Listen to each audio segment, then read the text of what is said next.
بسم اللہ الرحمن الرحیم۔ معزز طلبہ کرام، جملہ اسمیہ کے قواعد آپ کو تفصیل کے ساتھ پہلے بیان کیے گئے ہیں۔ اب جملہ اسمیہ یعنی مبتدا خبر جو ہوتے ہیں، جملہ اسمیہ میں مبتدا خبر جو ہے اس کی ترکیب کے ضروری قواعد وہ انشاءاللہ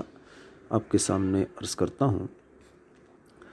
یاد رکھیے کہ یہ تو آپ کو پتہ ہی ہے کہ مبتدا اکثر معرفہ اور خبر اکثر نکرہ ہوتی ہے۔ اگر جملے میں دو معرفہ اکٹھے آ جائیں تو پھر ترجمہ کر کے دیکھیں، اگر تو ان کا مکمل مفہوم حاصل ہو رہا ہو تو اب پہلے معرفہ کو آپ مبتدا بنائیں گے اور دوسرے کو خبر بنائیں گے، جیسے ھذا زیدن، ھذا مبتدا زیدن اس کی خبر۔ اور اگر دونوں معرفہ ہیں اور نامکمل مفہوم حاصل ہو رہا ہو، آپ کو بات مکمل طور پر سمجھ نہ آ رہی ہو، تو پھر پہلے معرفہ کو موصوف بنائیں گے اور دوسرے معرفہ کو صفت بنائیں گے، جیسے النوع الاول۔ اب النوع یہ بھی معرفہ ہے، الاول یہ بھی معرفہ ہے، تو اب پہلے کو موصوف اور دوسرے کو صفت بنائیں گے۔ اور آپ کو پتہ ہے کہ موصوف صفت کا ترجمہ الٹا کرتے ہیں، مرکب توصیفی ہو یا مرکب اضافی ہو، دونوں کا ترجمہ الٹا کرتے ہیں، یعنی پہلے صفت کا پھر موصوف کا، پہلے مضاف الیہ کا پھر مضاف کا ترجمہ کرتے ہیں۔ اچھا، اور اگر دو اسموں میں سے ایک معرفہ اور دوسرا نکرہ ہو تو معرفہ کو مبتدا بنائیں گے اور نکرہ کو خبر بنائیں گے۔ یہ تو نارمل ایک بات ہے، جیسے ھذا شجر، ھذا مبتدا شجر اس کی خبر، ہوا انسان یا زید عالم۔ اچھا، ایک اور اہم بات یہ ہے کہ اگر ایک اسم معرفہ ہو اور اس معرفہ اسم سے پہلے جار مجرور آ جائے، جار مجرور آ جائے، جیسے فی الدار زید، فی الدار جار مجرور آ گیا اور اس کے بعد زید یہ معرفہ ہے، یا اسی طرح اس میں معرفہ سے پہلے ظرف آ جائے، جیسے عندک زید، تیرے پاس زید ہے، تو اب زید تیرے پاس ہے، دونوں ترجمے ہو سکتے ہیں۔ اچھا، عندک کا یہ ظرف ہے اور زید معرفہ بعد میں ہے، دونوں صورتوں میں، یعنی اس میں معرفہ سے پہلے اگر جار مجرور آ جائے یا اس سے پہلے ظرف آ جائے تو اس میں معرفہ کو مبتدا بنائیں گے اور جار مجرور کو کسی کے متعلق کر کے خبر بنائیں گے۔ اور اگر اس میں معرفہ پہلے آئے اور جار مجرور بعد میں آئے، جیسے زید فی الدار، یا اس میں معرفہ پہلے ہو اور ظرف بعد میں ہے، جیسے زید عندک، تو ایسی صورت میں بھی یہی ترکیب کریں گے کہ اس میں معرفہ کو مبتدا بنائیں گے اور جار مجرور کو کسی کے متعلق کر کے خبر بنائیں گے۔ اچھا، اور اگر اس میں نکرہ سے پہلے جار مجرور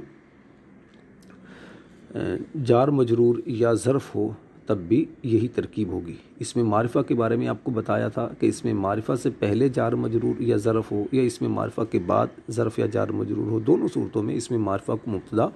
اور جار مجرور یا ظرف کو خبر بنائیں گے۔ اگر نکرہ سے پہلے، اگر اس میں نکرہ سے پہلے جار مجرور ہو، یا اس میں نکرہ سے پہلے ظرف ہو، یا اس میں نکرہ کے بعد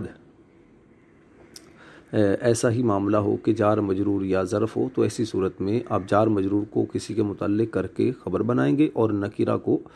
آپ مبتدا بنائیں گے، چونکہ نکرہ اب خاص ہو گیا۔ نکرہ مخصوصہ کی جو صورتیں ہیں اس میں آپ اس کو تفصیلی طور پر سمجھ چکے ہیں، جیسے عندی رجل،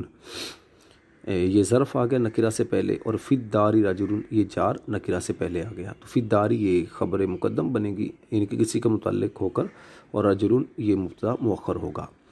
اچھا، اگر پہلے نکرہ موصوفہ ہو، یعنی نکرہ کو کسی دوسرے اسم نکرہ سے صفت لگا کر خاص کیا گیا ہو، اور اس کے بعد اس میں نکرہ آ جائے تو مرکب توصیفی کو مبتدا اور نکرہ کو خبر بنائیں گے، جیسے رجل عالم قائم۔ اب رجل عالم یہ موصوف صفت ہو کر یہ مبتدا اور قائم اس کی خبر۔ اچھا جی، اور اگر پہلے معرفہ اور بعد میں مرکب توصیفی ہو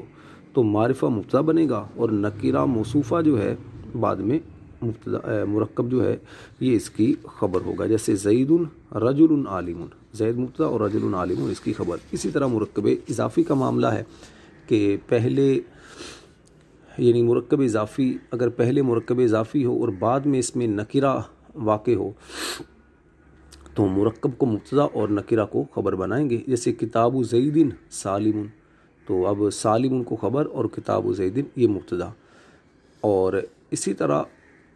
ایسا بھی ہو سکتا ہے کہ اگر پہلے معرفہ ہو اور اس کے بعد مرکب اضافی ہو تو اب معرفہ کو مبتدا اور بعد والے مرکب کو خبر بنایا جائے گا، جیسے زید اخو بکر، زید اخو بکر۔ تو اس صورت میں بھی یعنی کہ معرفہ کو مبتدا بنایا جائے گا اور مرکب کو خبر۔ اچھا، اگر فعل، چلے اتنے قواعد فی الحال ذہن نشین کر لیں، باقی انشاءاللہ قواعد پھر میں اگلے لیکچر میں آپ کے سامنے بیان کروں گا۔ یہ بنیادی طور پر چھوٹی چھوٹی چیزیں ہوتی ہیں جو بہت ہی زیادہ اہم ہوتی ہیں، طلبہ کو پتہ نہیں چلتا، تو ان باتوں کو ذہن نشین کریں، یاد کریں، سمجھیے، بار بار اس کو سنیے، انشاءاللہ آپ کو اس سے فائدہ حاصل ہوگا۔ اپنے بھائی راشد نور مدنی کو اپنی دعاؤں میں ضرور یاد رکھیے۔ اللہ مجھے اخلاص کے ساتھ دین متین کی خدمت کا جذبہ نصیب فرمائے۔